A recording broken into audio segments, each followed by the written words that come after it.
Hey, what's up guys? Thanks for tuning in today. If you got a quick second, give this video a like. If you're not subscribed, please do so now. Any questions or comments, leave them for me. I will get back to you. So today I want to talk a little bit about this photograph that I took. This is the new King Conan by Mezco Toys. And so this is one of the three that I shot over the same weekend. This was actually my favorite of the three so far. So I had this idea a while back that I wanted to do a Conan scene with a dragon, but obviously finding a dragon of that scale was not realistic, so I knew that my only real option was to find something that I could put on my television screen. And I don't remember, it was a while back that I was doing this. I had looked around on Google Images and on Bing Images, and I really couldn't find anything because I had two criteria. I wanted something that looked halfway decent, which you're limited by that because you're only going to have really digital art or maybe some kind of painting or something of obviously a dragon. Oh, I'll take that back. You could have something, I guess, from a movie. But anyways, I couldn't find anything that I liked the look of the dragon, and I wanted the correct orientation. I needed it to be somewhat facing the screen for it to make any sense. And so I kind of forgot about the idea for a while. And then when my King Conan was shipping, I got to thinking about it again, and I wanted to do the same thing. Well, now at this point in time, I had discovered what I talked about in a previous video, the Microsoft Copilot AI thing. So I had used it to create the spooky forest background for my previous photograph. So I thought, what the heck, let me try and see if it can create a dragon. So I went in there and it did a surprisingly good job. I really didn't expect it to do anything, that was going to be usable. But I think I did it a couple times. It generated maybe a total of 6 images. I ended up keeping 3 as possibilities that I liked, and then I threw them up on my television screen, kind of checked them all out, and I liked obviously the one that I ended up going with. And then also for this scene, I had this vision in my head, and it actually turned out very similar, I guess, to what I had in mind. I kind of had set out, a lot of times I'll set out when I'm doing a photo, I might try my 85, then I might switch to my probe lens just to see, because it gives you a very different perspective to see what I like. But in this one, I kind of knew that I wanted to get low to the ground and close to the scene, and so I knew that was going to be a great setup for that probe lens, which, by the way, I've never shown this thing. Look at this thing. This thing is a monster. Man, I can't hardly get it in the frame. It's a beast. And so this is a true manual lens. I almost said camera. Trying to see if you can see. So down here you've got your aperture settings, which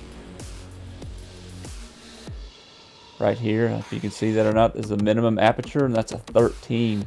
So that's a f13 is the absolute lowest you can go, and it goes all the way up to a 40. And then this ring down here is your focus ring. So when you get in camera, like, you can't do there's no autofocus. It won't allow you to do that. And like I said, that f13 is as low as you can go on your aperture. So with that being said, you can try this out for yourself if you're not familiar. Put your regular lens on and crank that aperture up to an f13 and look at how dark it gets. It gets really dark. So that's one of the things that make it a little more complex, I guess, to work with, is you've really got to bump your lighting up a lot higher. And I like to keep my ISO at 400, which is what I used on this photograph. I use a Sony camera, and you can actually go pretty high in your ISOs on Sony cameras before you have to worry about any kind of distortion. But it's always good to keep your ISO low if you can, so you're not introducing any unnecessary or unwanted noise into the photo. Now for video, it's a very different story. So if you're not familiar with your cameras and shooting video, I always shoot my video at a 24 frames per second. So I have to shoot at a 1/50th of a second shutter speed. So I have to crank my ISO up, a lot higher. I usually go anywhere from 2000 to 3200 on my ISO for my videos. But for my photos, I like to leave those at 400. And like I said, I can just adjust the lighting. And you can adjust the shutter speed too for photographs, which is a huge help, which you can't do for video. So anyway, I wanted to use this lens. I wanted to get low to the ground, low to the character. And as you can see in the photograph, it gives it a very cool and unique look. So that lens, that probe lens is a macro lens, and then it's a 28mm. All right, so as far as the settings go, again, I shot this with the probe lens, which is a macro 28mm lens. I shot the ISO at 400. My shutter speed was 1/4 of a second, and then my aperture on this one was an f13.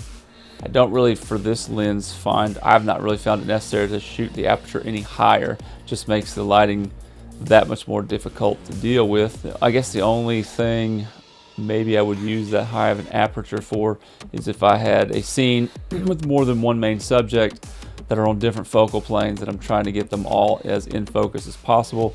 Then I guess, you know, I might try something high, 28 or something like that. That would be ridiculously dark and difficult to deal with, but it's feasible. You just have to have the proper lighting. So yeah, like I said, this was of the 3 I shot over the weekend, this was definitely my favorite. I was very pleased with how this turned out. So I used the dragon that I generated, the AI generated the image for me. I threw that on my television screen for the background. The rest of the scene was pretty simple setup. I used a real rock, leaned the shield up against the rock, put the axe in there, put the skull in there. The background scene was of the dragon. He was standing on some kind of a bridge or something. And oh, that's another issue I should talk about too.